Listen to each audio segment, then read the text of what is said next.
Good, happy Friday morning. Is Friday, August 5th, 2022. I'm Riley King, and welcome to this Friday morning edition of the Riley King Newscast, right here on the Riley King Network. We have a lot of news to get to this Friday morning, so let's get started right now. But first, we're going to begin with a check of the weather. Your weather right now is partly cloudy, 72 degrees, feels like 72 degrees. Expect dry conditions for the next 6 hours.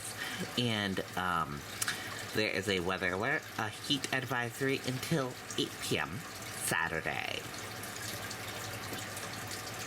But with a full weather forecast, let's go to meteorologist Jacqueline Thomas. And meteorologist Jacqueline Thomas is saying severe storms possible in New Hampshire after record-breaking heat. Let's go to that full weather forecast from Jacqueline Thomas right now. The biggest threat to your chimney is actually water, not fire. Rain, snow, and ice will slowly destroy the mason. Thanks for watching. I'm meteorologist Jacqueline Thomas. Hopefully you were able to stay cool out there today. Temperatures soared into the 90s across most of the state, and we even breached the triple digits. Rochester hit 100 degrees this afternoon, so a very hot day for our Thursday. Some spots even breaking some record highs as well. Manchester, one of those places, reaching 98 degrees, surpassing the old record of 94. Concord tying the record high of 97. Nashua also tying their record high of 97. And Portsmouth breaking a new record, 94 degrees, surpassing their old record of 93. You'll notice that the temperature trend, though, over these next handful of days, while it may not be close to 100 degrees like it was in spots today, it's still going to be hovering right around those low 90s for high temperatures for many spots. So the heat doesn't really give way at all as we head through the weekend. It's not until the middle of next week where we might start to see some relief because the humidity is also sticking around. That means Comfortcast pretty miserable right through the end of our week and right through the upcoming weekend. But we've also got some showers and thunderstorms out there in spots this evening as well. That's all ahead of a frontal boundary that's been pushing its way towards us, but it's going to stall nearby, and that's going to allow for unsettled conditions to continue right through the end of our week. And that isolated chance this evening, too, for a severe storm or at least some stronger storms, gusty winds, a possibility, along with some small hail and, of course, downpours with any thunderstorm out there this evening. Through the night tonight, it stays very muggy, uncomfortable sleeping weather as lows only fall back into the 70s as you head south and east, 60s up north. But any showers and thunderstorms do come to an end by the time we reach that 10, 11 p.m. time frame or so. So Futurecast taking us through this evening, a few showers and storms around again, isolated severe storm or a stronger storm in spots. And then as we head through Friday, likely a few more clouds around, but we also have a chance for another shower or thunderstorm to pop up during the afternoon with some of that high humidity that we're going to have in place through tomorrow as well. So we don't get much relief as far as how it's going to feel outside on Friday. That chance for storms lingers into the evening before quieting down again Friday night. So tomorrow, maybe not as hot, but certainly going to be as, if not more, humid than what we had out there today. Temperatures still approach the 90s for southern parts of the state, 80s as you head north. And again, that isolated shower or storm chance with that high humidity. And the high humidity sticks around right through the weekend. 7-day forecast doesn't show much relief at all from the humidity, but also from the heat. Sunday could be another scorcher of the day with highs into the 90s. By the middle of next week, we finally get some relief to work its way back in. Okay, and there you go on that weather forecast from meteorologist Jacqueline Thomas. Thank you for that, Jacqueline.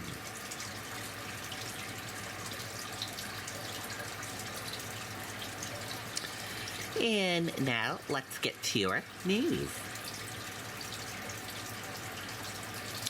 First up, NHDES warns of cyanobacteria bloom in Amherst. Let's take a listen to that video from WMUR News 9. A warning for folks looking to cool off in Amherst. The state is reporting a cyanobacteria bloom on Babusick Lake. The advisory is a precautionary measure. Cyanobacteria can make people and pets sick if they come into contact with it. Okay, and there you go on that video and that report. 6 towns help put out battle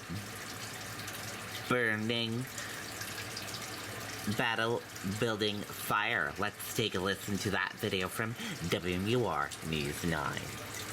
An update on the serious fire in Bartlett yesterday. Check out the video of the flames, the huge plume of smoke there as well. About 40 firefighters from 6 towns had to help out here. We're told the owner was burned trying to douse the fire. The cause of this still under investigation. Okay, there you go on that video and that report. The 6th annual Pack Drive underway. Let's take a listen to that video from WMUR News 9. I really needed a recharge. I guess I did too. Next time, call me before you make a big call like that. You scared me. I know. I saw the news. I'm terrified. Let's go! Our annual Pack-a-Pack School Supply Drive is now underway. WMUR teaming up with some amazing groups to provide backpacks full of necessities for New Hampshire kids. Our goal? Give out 3,000 backpacks filled with donated supplies along with nutritious snacks from the New Hampshire Food Bank. The Boys and Girls Club of Central New Hampshire say your donations reach kids all across the state. We see tens of thousands of kids across the state of New Hampshire, not just my organization, but the other Boys and Girls Clubs. And since then, we've partnered with other child-serving organizations, Salvation Army, other privately run organizations. So we get them out to kids all over the state, as far north as Littleton, and as far south as Nashua. So it's great. You can donate cash by going online to nhyouth.org or pick out items from the wish lists on WMUR.com and inside our mobile app. Pack-a-Pack runs through this Sunday, August 7th. Okay, and there you go on that video and that report. Nashua police investigate reports of shots fired. Let's take a listen to that video from WMUR News 9. There is more breaking news now, this time from Nashua, where there is a heavy police presence in the downtown area responding to reports of shots fired. We're told the situation is contained. They say there are no active safety concerns, but people who live nearby are being asked to stay in their homes as the incident's investigated.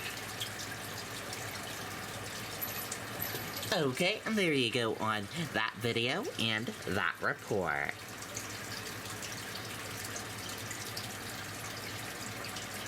Granite Staters find ways to stay cool as extreme heat permits in New Hampshire. Let's take a listen to that video from WMUR News 9. Brutal right now. Yeah, it's crazy. The city of Manchester set a new record high temperature Thursday, hitting 98 degrees mid-afternoon, which made the DuPont splash pad on the west side one of the hottest, rather coolest places in town. We're enjoying the weather. The splash pad is great. It's a good place to bring the kids, enjoy the family in the hot weather. I had so much fun. Oh yeah, it's wonderful. Because we didn't want to be cooped up. So here we are. With very few clouds in the sky, the sun kept the pavement cooking. But if you could manage a quick run to the popular bucket dump, we're told it was worth the risk. It's technically where you tap a button and the water fills up the bucket and it drops. It's really fun. It splashes on your head. Sometimes when kids have problems swimming, they're not good swimmers, this is a great place. The Livingston Pool in Manchester was also popular Thursday, and the city had 2 of its cooling centers open, located at the public library and the senior center on Douglas Street. Livingston Park has the pool and the little splash pad for the babies' kids. So that's nice. But they close earlier. We like this because they are open sunrise to sundown pretty much. So and it's a little more baby friendly. And with this heat expected to linger all weekend, it's important to find some shade and find a good way to cool down. We're live in Manchester tonight. Scott Cook, WMUR News 9.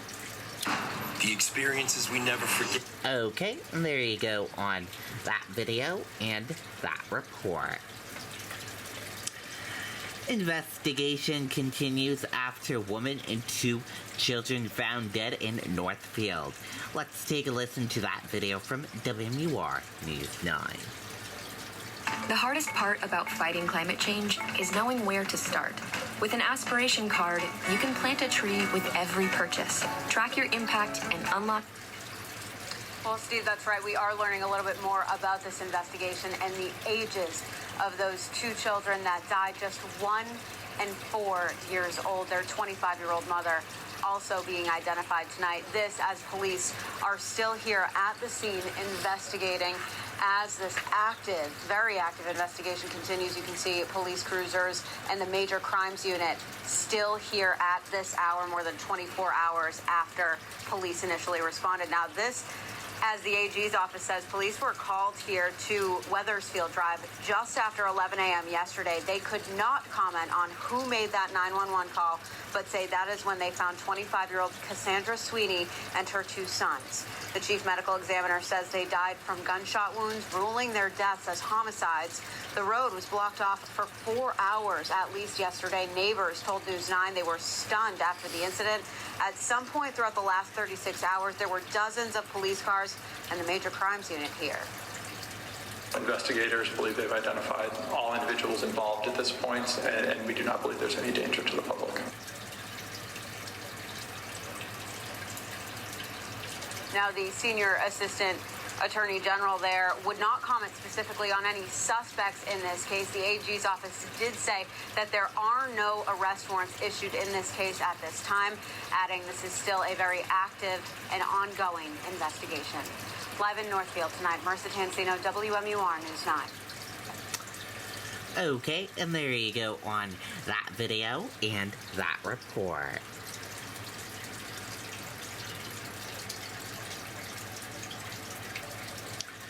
Hot air balloon rally returns to Pittsfield. Let's take a listen to that video from WMUR News 9. All right, and the sky over Pittsfield will be colorful this weekend. The hot air balloon rally returns to town. They're celebrating 40 years of the rally. 12 pilots will fly their balloons all weekend with night glows tomorrow and Saturday. Okay, and there you go on that video and that report. Cool. Sounds like a fun event to check out.